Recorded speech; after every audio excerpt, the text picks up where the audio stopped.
पिछले रविवार से मैं जो ईश्वर स्तुति प्रार्थना उपासना के एक एक मंत्र को समझने की कोशिश कर रहे हैं। पिछली बार हम विश्वानि देव मंत्र समझ रहे थे।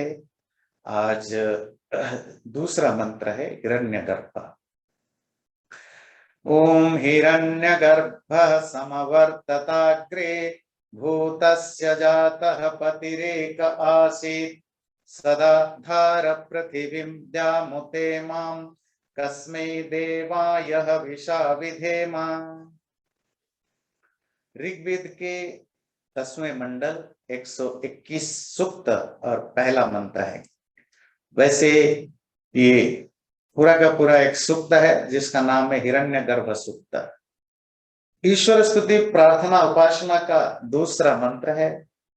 पहले मंत्र में हमने ये जाना कि भक्त परमात्मा से प्रार्थना करता है कि मेरे अंदर जो दुर्गुण है, जो भी खराब इमोशन है, खराब एटीट्यूड है, उसको दूर करने के लिए मुझे एबिलिटी दें, और जो दुनिया में कोई भी अच्छी चीज है उसको मैं अपने अंदर अडॉप्ट कर सकूं। पहली चीज है कि एक्सेप्ट कर सकूं और अडॉप्ट कर सकूं, उसके लिए मुझे एबिलिटी दें। दूसरा मंत्र ईश्वर की ग्लोरिफिकेशन है। ईश्वर की जो महिमा, ये संसार का वो बनाने वाला है, पालन करने वाला है। तो किस तरह का जब सृष्टि, ये जो यूनिवर्स कॉस्मस जब बनने से पहले किस हालत में थी और जब बनने की प्रोसेस शुरू हुई तो उस समय परमात्मा का क्या पोजीशन था, क्या स्टेट था, उसको ये मंत्र डिफाइन करता है। पहले इसके वर्ड मीनिंग को समझते हैं तो जिससे कि आपको हर मीनिंग, एक हर वर्ड क्लियरली समझ में आए। हिरण्यगर्भ समवर्तत अग्रे, वो हिरण्यगर्भ क्या है बाद में समझेंगे। सृष्टि से पहले जब ये क्रिएशन था नहीं, बना नहीं था, उससे पहले वो प्रेजेंट था। भूतस्य जातः पतिरेक आसीत्, जितने भी भूत हैं, मतलब आपको डराने वाला भूत नहीं, ये घोस्ट एंड स्पिरिट है ना, ये तो होते ही नहीं है, ये तो सुपरस्टिशन है और माइंड की बीमार मन का खेल है। भूत का अर्थ होता है एनीथिंग व्हिच इज मेड, जो कुछ भी क्रिएटेड है, बना है, उसको भूत कहते हैं। तो सूरज, चांद, आकाश, धरती, आप, हम, कुर्सी, टेबल, सब भूत हैं। तो संसार के जितने भी चीजें हैं सब भूत है, क्योंकि एवरीथिंग इज मेड और क्रिएटेड। तो सभी संसार के हर चीजों का वो जो कुछ भी जात पैदा हुआ है उसका वो पति है, मास्टर है, लॉर्ड है, मालिक है, अकेला था। और जब सृष्टि बनी, जब ये क्रिएशन बना, तो सदाधार उसने ही उनको धारण किया, सस्टेन किया, होल्ड किया।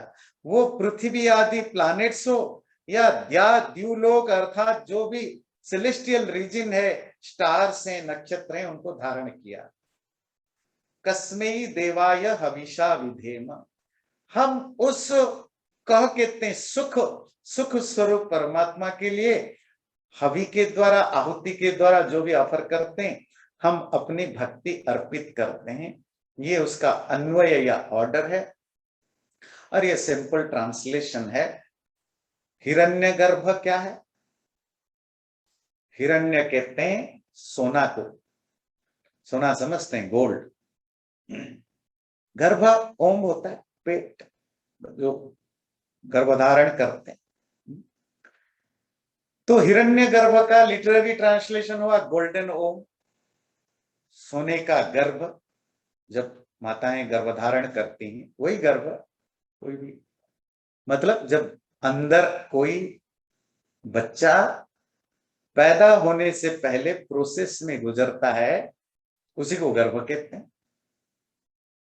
तो वो जो गोल्डन ओम है वो सृष्टि के आरंभ में था, सृष्टि होने के बाद सबका मालिक बना, रूलर बना, और सबको धारण करता है। मैं उस सुख स्वरूप को आनंद स्वरूप परमात्मा के लिए हवि विधान करता हूं। पिक्चर को देखिए, बाद में समझेंगे धीरे धीरे।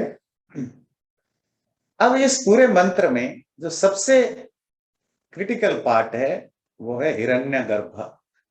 क्या चीज है? तो जनरली ये दुनिया व यूनिवर्स कैसे बना, इसके बारे में हजारों सालों से मिस्ट्री है, और आज भी ये मिस्ट्री है, ध्यान रखिए।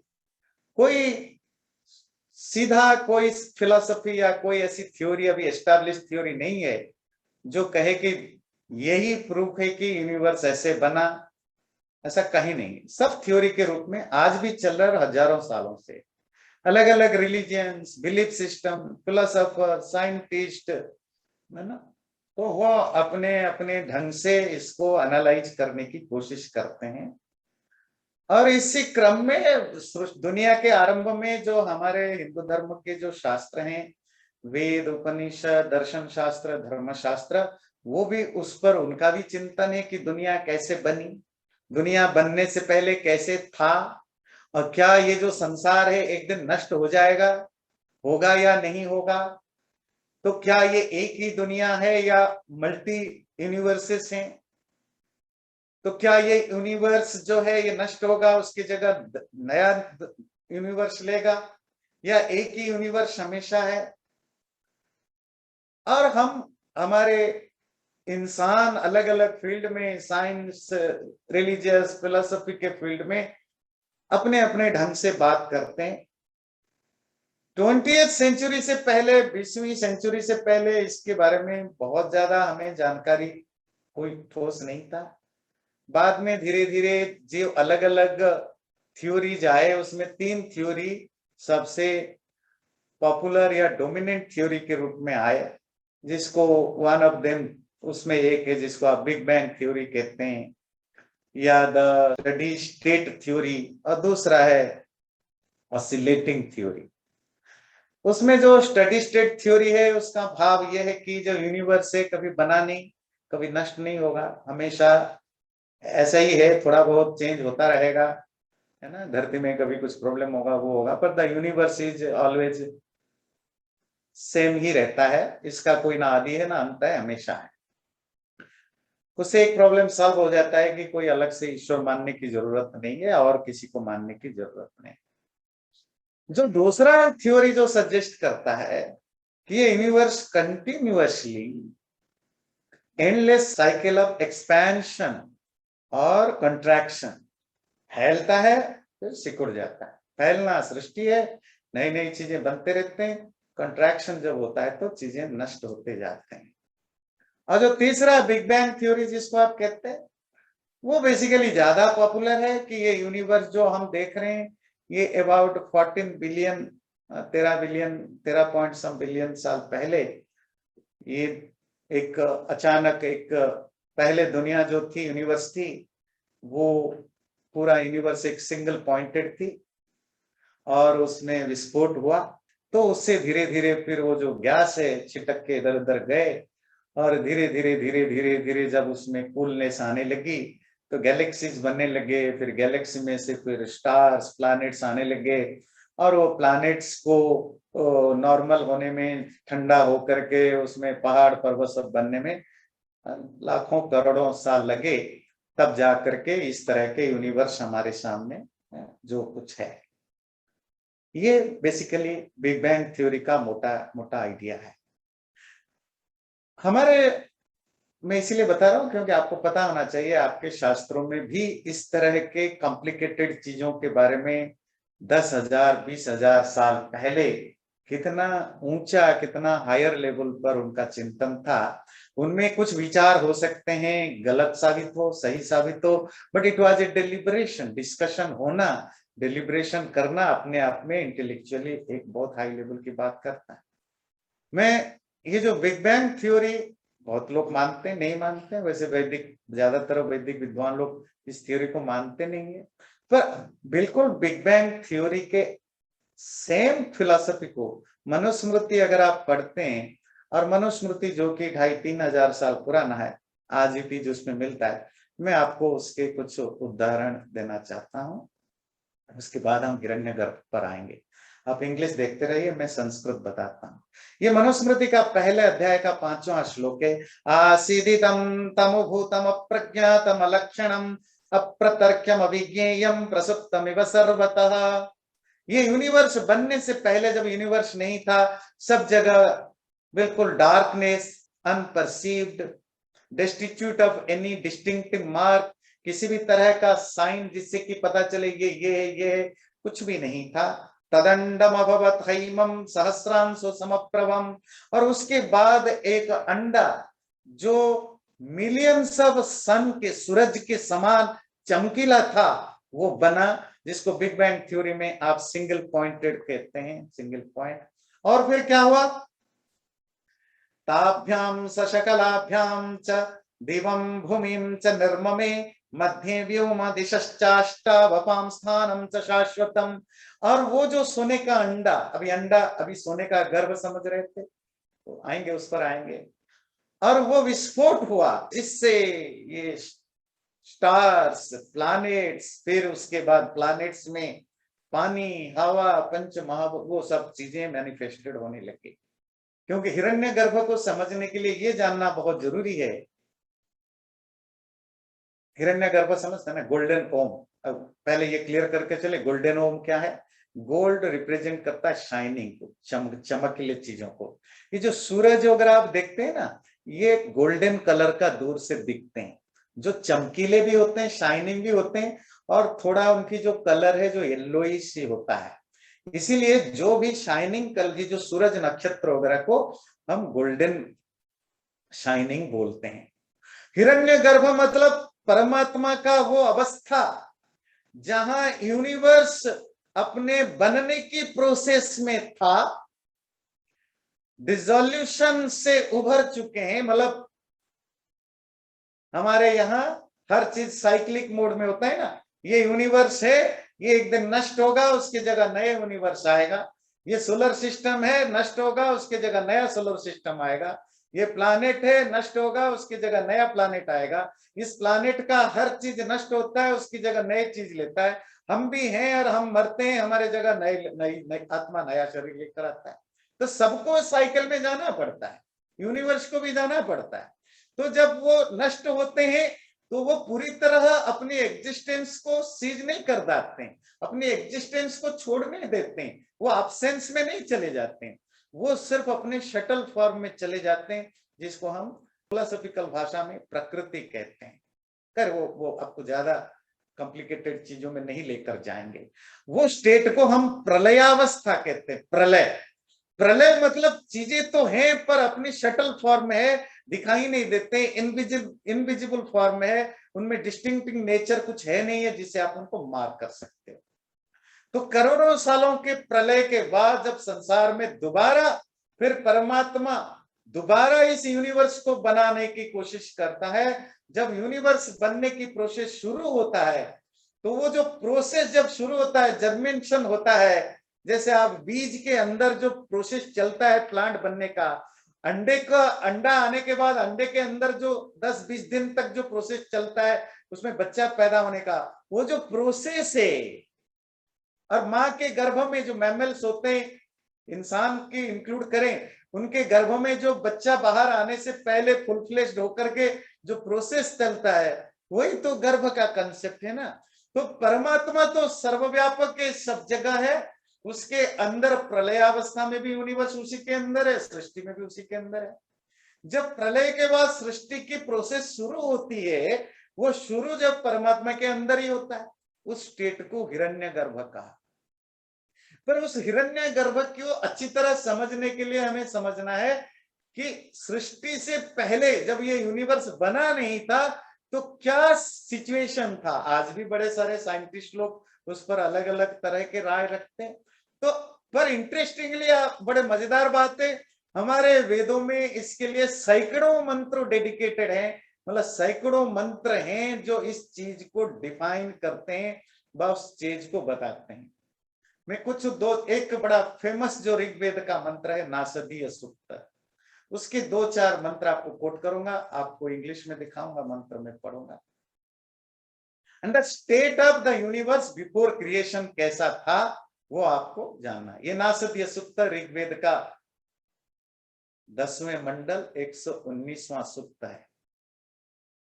न सदासिन्नो सदासित तदानीं नासित रजो नो व्योमा परो यात् किमावरिवः कुहकस्य शर्मन्नम्भः किमासित गहनम गभीरम।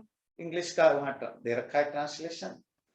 तो नासदीय सूक्त कहता है जब यूनिवर्स अपने डिजॉल्व स्टेट में था, प्रलय की अवस्था में था, अभी कुछ भी नहीं था, तो कैसा था?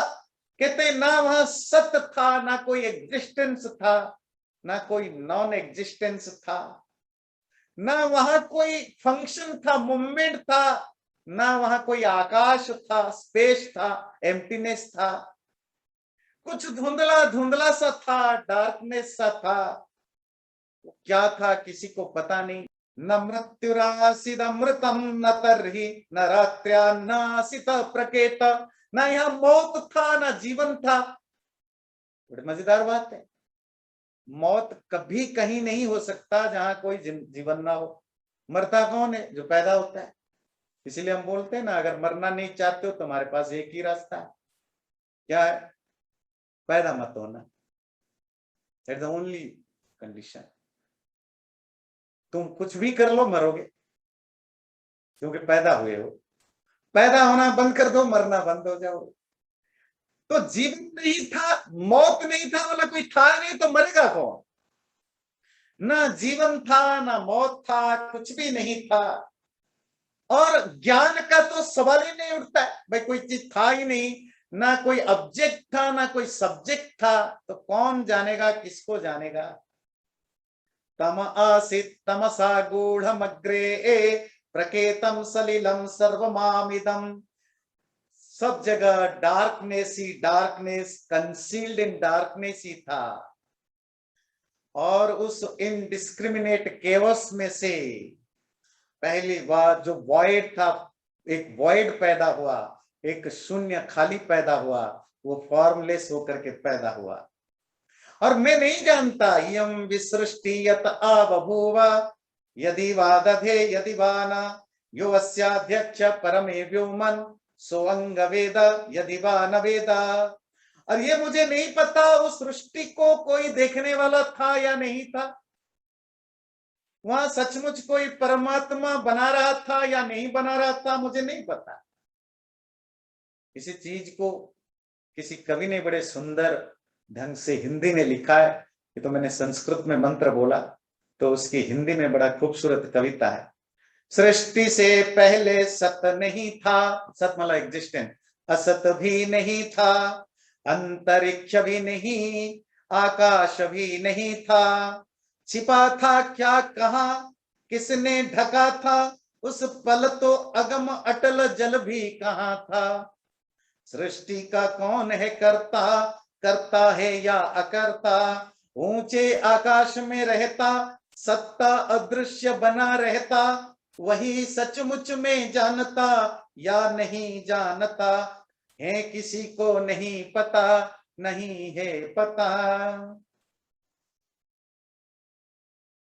तो ये नासदीय सूक्त का सृष्टि से पहले क्या अवस्था थी उसका वर्णन है। अब जो सब कुछ भी नहीं था, इसका सार है कि कुछ भी नहीं था। कुछ भी नहीं था को सीधा क्यों नहीं बोला भाई कुछ भी नहीं था? कुछ भी नहीं था, कौन गया था देखने के लिए? कुछ भी नहीं था, कोई देखने वाला भी तो नहीं था ना, तो कैसे बता दोगे कुछ नहीं था? इसलिए हम ये नहीं कह सकते कि कुछ था या नहीं था, तो हम ही नहीं थे, कोई नहीं था, परमात्मा जाने कौन था। अब उसमें से ध्यान रखिए, जिनको मॉडर्न कॉस्मोलॉजी पता है वो आप उससे कंपेयर कर सकते हैं। अब उन कुछ नहीं था में से, अब कुछ नहीं था मतलब ऐसा नहीं कि it was everything is empty ना। जब चीजें अपनी शटल फॉर्म में होते हैं तो अदृश्य होते हैं। वहां से जब सृष्टि प्रक्रिया शुरू होती है तो हिरण्यगर्भ समवर्तताग्रे, प्रकाश का पुंज है ना, जब इकट्ठा होता है और धीरे धीरे वो जर्मेशन के फॉर्म में होता है, वो कहाँ होता है? जब कुछ नहीं था तो परमात्मा तो था, परमात्मा के अंदर होता है। तो परमात्मा का उस समय का मेटाफोरिकली, तो ये मत समझ बैठना कि परमात्मा ऐसा ही था। एक स्त्री का वर्णन है कि मानो परमात्मा गर्भधारी था और उसका नाम क्या था? हिरण्यगर्भ। सारा संसार उसके अंदर बन रहा था, विस्फोट होता है, गैसेस, फिर धीरे धीरे धीरे गैलेक्सी वगैरह उसमें से बनते हैं। यही है हिरण्यगर्भ। वो हिरण्य मंत्र को ध्यान दीजिए, हिरण्यगर्भ समवर्तत अग्रे। अग्रे मीन्स पहले, before. Before what? Before the existence of this universe. ये मैनिफेस्टेड यूनिवर्स अपनी एग्जिस्टेंस में आने से पहले अगर कोई था तो परमात्मा था, और वो परमात्मा उसका नाम क्या था?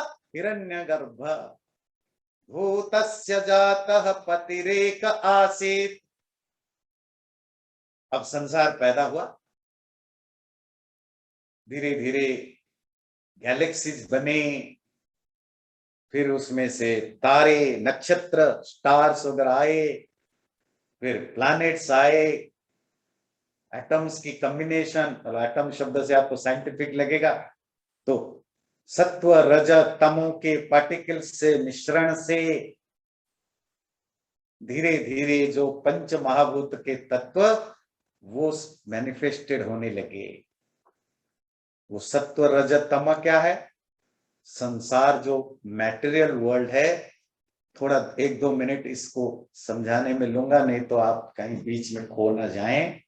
ये जो यूनिवर्स से मैटेरियल वर्ल्ड है, मॉडर्न फिजिक्स में आप मानते हैं ये मैटर जब नष्ट होता है तो वो एनर्जी में कन्वर्ट हो जाता है शटल फॉर्म में, और उसकी जो छोटा पार्टिकल्स होता है, आप इसको एटम्स बोलते हैं।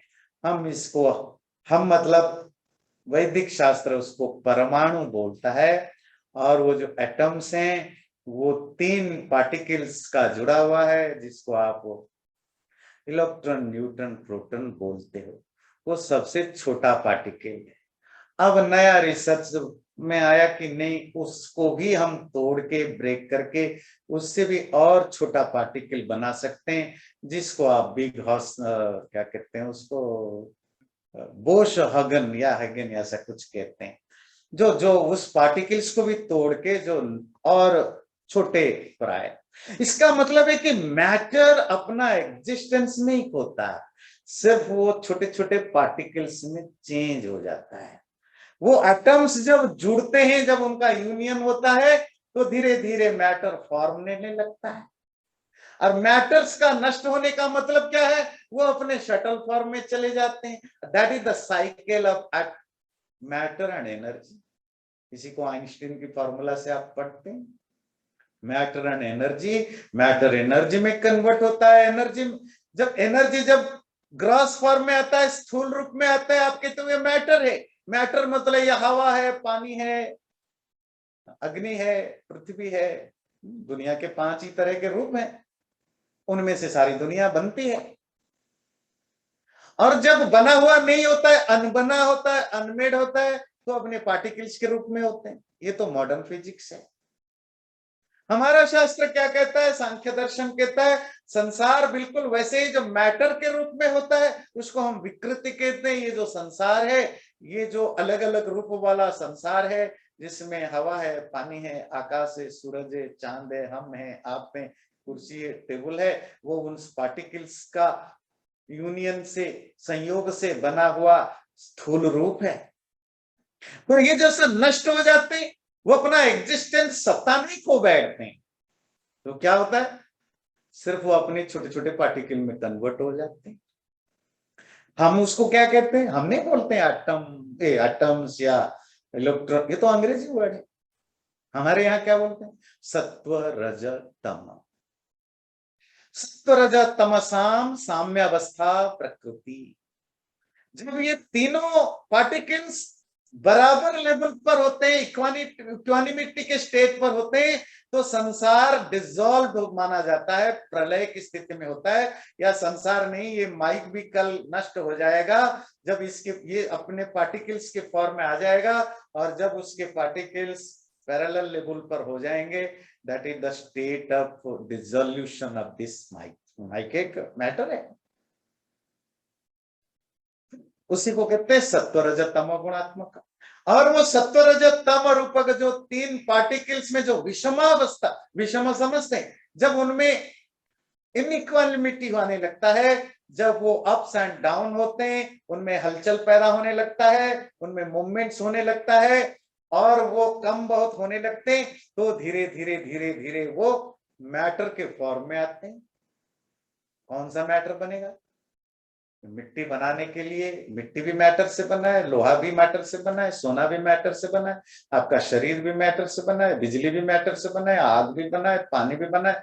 फिर ये सब सब उसी से बने, तो फिर अलग अलग क्यों है? अलग अलग है अलग अलग प्रोपोर्शन के कारण। तीनों पार्टिकल्स की प्रोपोर्शन में जब चेंज होता रहता है, तो मैटर अपना फॉर्म, अलग अलग फॉर्म वाले मैटर होते हैं, उनकी नेचर, उनकी क्वालिटी, उनकी प्रॉपर्टीज बदल जाती है। फिर धीरे धीरे धीरे ये संसार बनता है। तो जो लोग कहते हैं ये संसार रैंडमली बन गया, अपने आप बन गया, कोई बनाने वाला नहीं, देखने वाला नहीं, किसी ने आइडिया नहीं दिया, अपने आप बन गया, वो इसीलिए डाइजेस्ट नहीं हो सकता क्योंकि इतनी ऑर्गेनाइज्ड वे में कैसे बना भाई? तुम अपने शरीर को देख लो, छोड़ दो दुनिया है? ये जो एनाटॉमी पढ़ते हैं डॉक्टर, उनको पूछो, एक छोटे सिर्फ यही, मैं उस दिन वो नाक के डॉक्टर के पास गया था, कान वाले डॉक्टर के पास, उसके डॉक्टर के उसके ऑफिस में वो लगा हुआ है पूरे इतने ही एरिया का नाक, कान और थ्रोट का नक्शा। उनको बारीकी में देखो, हजारों चीजें। तभी तो एक डॉक्टर ईएनटी में ही एक्सपर्ट होता है, वो और कुछ नहीं कर सकता। इतना इतना जानने का है, इतना जानने का। एक कार्डियोलॉजिस्ट तो कार्डियोलॉजी होगा, वो आपके पैर का इलाज नहीं कर सकता, क्योंकि पूरी जिंदगी बीत जाती है उसको समझने में। आपकी बॉडी का कॉम्प्लिकेशन है, इतना है। कोई दुनिया का इंसान कितना प्रोग्रेस कर चुका है, सुपर कंप्यूटर, सुपर रोबोट बना चुका है, तभी आज तक हम सक्सेसफुल नहीं हुए कि ब्रेन को तो बनाना छोड़िए, ब्रेन को हम समझ भी पाए। अभी तक तो न्यूरोलॉजी के साइंस में हमने न्यूरो सिस्टम का 10% भी ठीक से नहीं समझ पाते हैं, ये कैसे फंक्शन करता है, कैसे काम करता है। क्या ये सब चीजें रैंडमली हो गया और आप इंटेलेक्चुअल लोग ढूंढने की कोशिश करते हो? नहीं। तो फिर कंप्यूटर भी रैंडमली हो जाता है, रोबोट भी अपने आप बन जाते हैं। दिमाग क्यों? इतने पढ़े लिखे इंटेलेक्चुअल लोग दिमाग लगाते हैं। फिर तो गांव का कोई भी आदमी ऐसे उठपटांग लोहा को तांबे को मिक्स कर देता है, अच्छा देखो जी, अच्छा ये तो कंप्यूटर बन गया। ऐसा कभी होता है? कितनी दिमाग लगानी पड़ती है, कितने टैलेंटेड होना पड़ता है उसके लिए, कितनी मेहनत करनी पड़ती है। तुम छोटा सा चिप बनाने के लिए कितने टैलेंट को खपाना पड़ता है कि तो ये बॉडी अपने आप स्ट्रक्चर्ड हो गया। ये शेर का ये स्ट्रक्चर है, ह्यूमन बीइंग का ये स्ट्रक्चर है, गधे का ये स्ट्रक्चर है, ये वाणी अपने आप आ गई है। ये सूरज और चांद अलग अलग अपने आप हो गए, रैंडमली नहीं होता है। इसको कोई, इसका कोई इंजीनियर है, और वो इंजीनियर कोई मैटर तो हो नहीं सकता, मैटर तो इनर्ट है, जड़ है ना, उसमें बुद्धि थोड़ी होती है। बुद्धि किस में होती है? चेतना में होती है ना। आपकी डेड बॉडी में कोई दिमाग होता है? आपका डेड बॉडी कुछ सोच सकता है? किसी का कोई व्यक्ति मरा हुआ है, डेड बॉडी पड़ा है, उसमें कुछ काम का है? सड़ने के अलावा कुछ नहीं होता है डेड बॉडी, इसलिए हमारे यहाँ उसको जला देते हैं, यूजलेस है। जिंदा आदमी में हो सकता है। जिंदा आदमी में क्या फर्क है डेड बॉडी और जिंदा आदमी में? आत्मा है, कॉन्सियसनेस है। चलो आप आत्मा नहीं मानते हो, कॉन्सियसनेस को मानते हो ना, that is the only condition ना, कि कॉन्सियसनेस है तो जिंदा, नहीं है तो मुर्दा। और वो कॉन्सियसनेस क्यों है? क्योंकि वो किसी के कारण से उसके अंदर आया है, उसी को हम आत्मा बोलते हैं। कोई चेतना ही ज्ञान, बुद्धि, टैलेंट, ये सब चेतना का, कॉन्शसनेस की प्रॉपर्टी है। जैसे आप लोग फिजिक्स में, बायोलॉजी में, अलग अलग चीजों में पढ़ते हैं ना, प्रॉपर्टी की एनालाइज करते हैं कि ये लोहा है, उसकी ये प्रॉपर्टीज है, ये सोना है, उसमें ये प्रॉपर्टीज होनी चाहिए, ये पानी है, इसकी ये प्रॉपर्टीज है। तो चेतना की क्या प्रॉपर्टी है? अगर कहीं चेतना है, मतलब कॉन्शसनेस है, तो वहां ज्ञान होगा, अवेयरनेस होगा, वहां बुद्धि होगी, कम होगा ज्यादा होगा, दैट्स अ डिफरेंट थिंग, होगी। परमात्मा, परम चेतना, सारे संसार का इंजीनियर भी वही है, आर्किटेक्ट भी वही है, और धारण करने वाला भी वही है। भूतस्य जात पतिरेक आसीत। जब सारा संसार बन गया, या जो कुछ बन जाता है, बनने से पहला मालिक किसका हो? मतलब मैं आपको किसी आइलैंड में छोड़ा हूं जहां एक भी ह्यूमन बीइंग नहीं है, आप कहोगे मैं राजा हूं, तो किस चीज का राजा हो? रूल्ड कोई होना चाहिए ना जिस पर आप राज करोगे। तो परमात्मा मालिक या ईश्वर का अर्थ पता है? ईश्वर का अर्थ होता है राजा, शासन करने वाला, रूलर। परमात्मा ईश्वर तभी बनेगा ना जब कोई सामने चीजें हो जिसको बनाना हो, बिगाड़ना हो, कुछ करना हो। सृष्टि से पहले परमात्मा, सृष्टि की प्रक्रिया में उसका नाम हिरण्यगर्भ, जब कुछ था ही नहीं तब वो परमात्मा, जब चीजें बन गया तो परमात्मा का नाम क्या, परमात्मा का रोल क्या हो गया? ईश्वर, प्रभु। प्रभु समझते हैं मालिक, ईश्वर समझते हैं रूलर।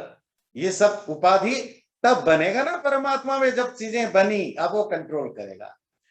तब सृष्टि हिरण्यगर्भ का नेक्स्ट स्टेप है, अब वो सारे भूतों का, घोस्ट और स्पिरिट्स का नहीं, जो आपको रात को डराते हैं, मतलब जिनका दिल कमजोर हो, या जिनके माँ बाप ने पट्टी पढ़ा रखा है, भूत है, प्रेत, वही लोग डरते हैं। अच्छा, बड़े मजेदार चीज पता है, भूत की बात आई। अच्छा, भूत प्रेत ना सिर्फ उन्हीं को दिखाई देते हैं, किनको? जो भूत प्रेत मानते हैं। अच्छा, जो नहीं मानता उसको कभी नहीं दिखाई देगा, कभी नहीं दिखाई देगा। टीवी में कितने बड़े बड़े शो देख करके दावा करो, नहीं ये रशिया में, अमेरिका में साइंटिस्टों ने प्रूव किया, ये सारा मेंटल गेम है। या तो आप मेंटली वीक हो, या आपकी अपब्रिंगिंग ऐसी हुई कि भूत प्रेत की बात चढ़ा चढ़ा चढ़ करके आप वो जा ही नहीं रहा।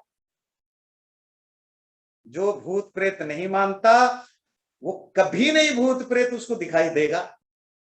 और मजेदार बात बताएं, किसी भी हिंदू धर्म के किसी भी लिटरेचर में भूत प्रेत, ये जो घोस्ट, स्पिरिट, डायन, चुड़ैल का कोई दूर दूर का रेफरेंस नहीं।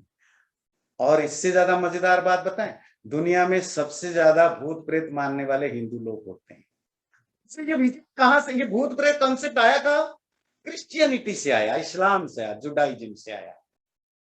टॉपिक से हट रहा है, पर काफी भूत शब्द है तो जानना जरूरी है। अब्राहमिक रिलीजन में ये यहाँ कोई ना क्रिटिसिज्म हो रहा है ना कोई तारीफ हो रही है, रियलिटी को फैक्ट चेक कर रहे हैं।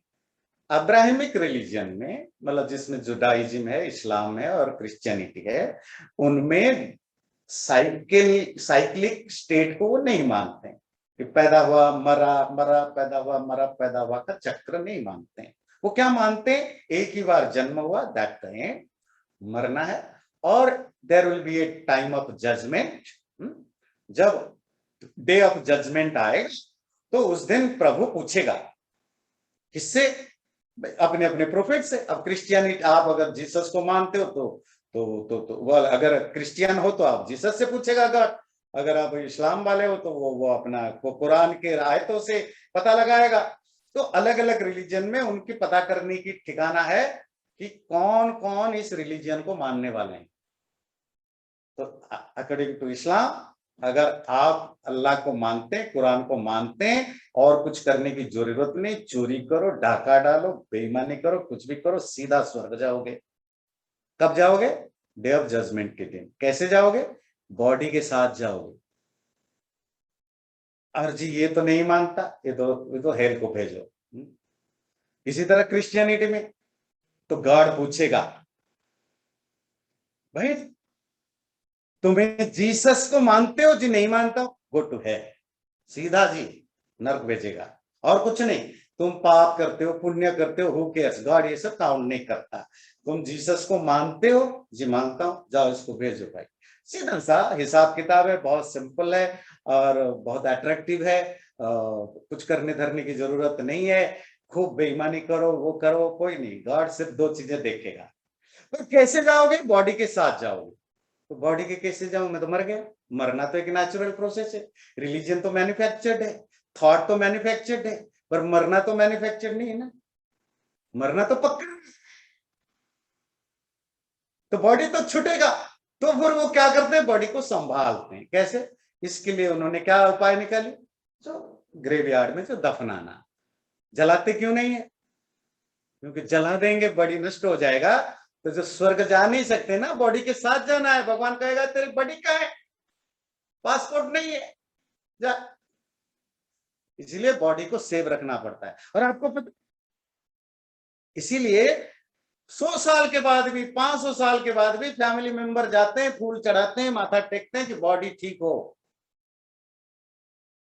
अरे वो आत्मा कहां जाए? डे ऑफ जजमेंट तो बहुत दिनों के बाद आएगा ना। बॉडी को तो दफना दिया, आत्मा भटकता रहे उसी के आसपास। अब डे ऑफ जजमेंट जब तना आता है, अरे इतना अच्छा आत्मा होगा तो जी अच्छा, good ghost, good spirit help करेगा, है ना, प्योर सोल। अगर बुरा होगा तो परेशान करेगा फिर। इसीलिए भूत प्रेत कहां मिलते हैं पता है? ग्रेवयार्ड के आसपास, पुराने चर्चों के आसपास। कभी श्मशान में भूत प्रेत का कहीं नहीं। कितने भी ये बॉलीवुड वाले तो सारे हॉलीवुड की नकल करते हैं, बॉम्बे वाले। कभी किसी हिंदी फिल्म में भी नहीं मिलेगा कोई हॉरर शो दिखाए भूत प्रेत का और उसमें कोई श्मशान समझते हैं ना, तो हिंदुओं का जो फ्यूनरल नहीं दिखाएगा। क्या दिखाएगा? ग्रेवयार्ड। ये भूत प्रेत उनका, उनकी फिलोसफी में, उनके थ्योरी में ये कंसेप्ट फिट बैठता है। अब ये सही है गलत है वो अलग चीज है। हमारे यहाँ ऐसा नहीं है। मर गया, तुम्हें कर्मों के अनुसार जन्म मिल गया, इंसान बनेगा, कुत्ता बनेगा, बिल्ली बनेगा, जो बनना बन गए। ये शरीर का क्या यूजलेस है, जला देते हैं। That's it. भूत प्रेत क्लियर हुआ?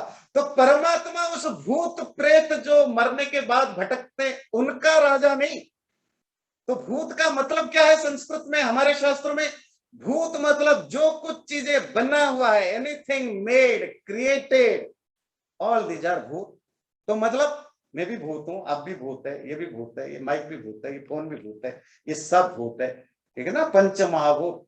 तो परमात्मा ये समस्त भूतों का राजा बन जाता है। और आगे सदाधार पृथ्वी उत इमाम व्याम। और वो परमात्मा जब सब कुछ बन गया, प्लैनेट्स भी बन गए, स्टार्स भी बन गए, परमात्मा ही उनको धारण करता है। धारण मतलब सस्टेन्स।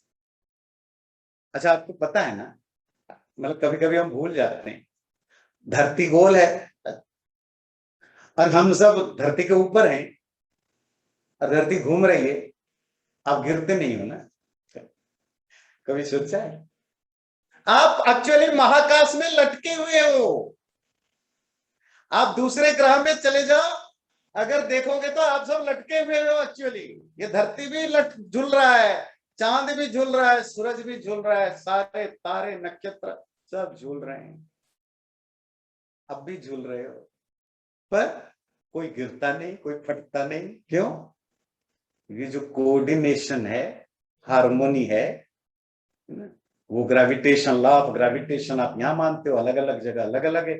ये सब लॉ जिसको हमारे वैदिक शास्त्र में कहते हैं कि ये सब रितम है, परमात्मा के द्वारा बनाया गया सिस्टम है इस यूनिवर्स। और यूनिवर्स में जो भी चीजें हैं उनको धारण करने के लिए, तो परमात्मा इसी तरह संसार को धारण करता है। और हम उस परमात्मा के लिए हवि से, हवि कहते हैं जो आप घी यज्ञ में जो भी आप चीजें आहुति के रूप में डालते हो उसको हवि कहते हैं। इस हवि के द्वारा हम अपनी भक्ति अर्पित करते हैं। यहाँ एक शब्द आया कस्मै, इसी के साथ विराम करेंगे। वैसे तो संस्कृत में क का बहुत सारा अर्थ है। क का मतलब हु भी होता है, कौन है ना, किसके लिए। क का दूसरा अर्थ होता है कह सुखम, आनंद। आनंद। स्वर्ग का दूसरा नाम क्या है? नाक। मतलब ये हिंदी में इसको नाक कहते हैं, है ना, नोज। संस्कृत में कोई नाक कहे तो ये नहीं, उसका अर्थ स्वर्ग। स्वर्ग, हर शब्द के बहुत सारे सिनोनिम्स होते हैं ना, तो एक शब्द है नाक। पता है क्यों नाक कहते हैं? क मतलब आनंद, न क अक, जैसे न ज्ञान अज्ञान, अक मतलब हुआ आनंद नहीं, दुख। न अक, दुख का अभाव का अभाव, the state of absence of sadness, pain. अब कहेंगे ये क्या, ये द्राविड़ प्राणायाम ना के दर से पकड़ो, बड़ा मीनिंगफुल है। सुख जो होता है, जहां जहां सुख मिलता है ना, वो टॉपिक चेंज है कि बाद में करेंगे। सुख जो होता है वो दुख के साथ जुड़ा हुआ होता है। आपके लाइफ में कभी 100% सुख कभी नहीं मिलेगा, 100% दुख कभी नहीं मिलेगा। ऑलवेज इन्फ्यूज्ड विद सुख एंड दुख। पर स्वर्ग क्या है? परमानंद, जहां किसी भी तरह का दुख का कोई पॉसिबिलिटी भी नहीं है। तो चलिए मैं टॉपिक को ज्यादा ना करके, उसमें भी वो नाक में भी क है, क मतलब आनंद। यहाँ इसका अर्थ है उस आनंद स्वरूप परमात्मा को, वो आनंद स्वरूप जो सृष्टि के आरंभ में हिरण्यगर्भ था, जो सृष्टि से पहले परमात्मा के नाम से जाना जाता है, जो सृष्टि के बाद ईश्वर प्रभु के रूप में जाना जाता है, उस परमात्मा को जो आनंद स्वरूप है, हम हवि के द्वारा अपनी भक्ति अर्पित करते हैं, बार बार करते हैं। तो हिरण्यगर्भः समवर्तताग्रे भूतस्य जात पतिरेक आसीत् सदाधार पृथिवीं द्यामुते मां कस्मै देवाय हविषा विधेमा। मैं इसके लिए एक हिंदी की सुंदर कविता सुना के खत्म करूंगा। वह था हिरण्यगर्भ सृष्टि से पहले विद्यमान, वही तो सारे भूत जगत का स्वामी महान। जो है अस्तित्ववान धरती आसमान धारण कर, ऐसे किसी देवता की उपासना करे हम हवि देकर। जिसमें बल पर तेजोमय है अंबर, पृथ्वी हरी भरी स्थापित स्थिर स्वर्ग और सूरज भी स्थिर। गर्भ में अपने अग्नि धारण कर पैदा कर, व्यापा था जल इधर उधर नीचे ऊपर। जगत देवों का एकमेव प्राण बनकर, ऐसी देवता की उपासना करें हम हवि देकर। चैनल को सब्सक्राइब जरूर करें और वीडियो अच्छा लगे लाइक भी जरूर करें।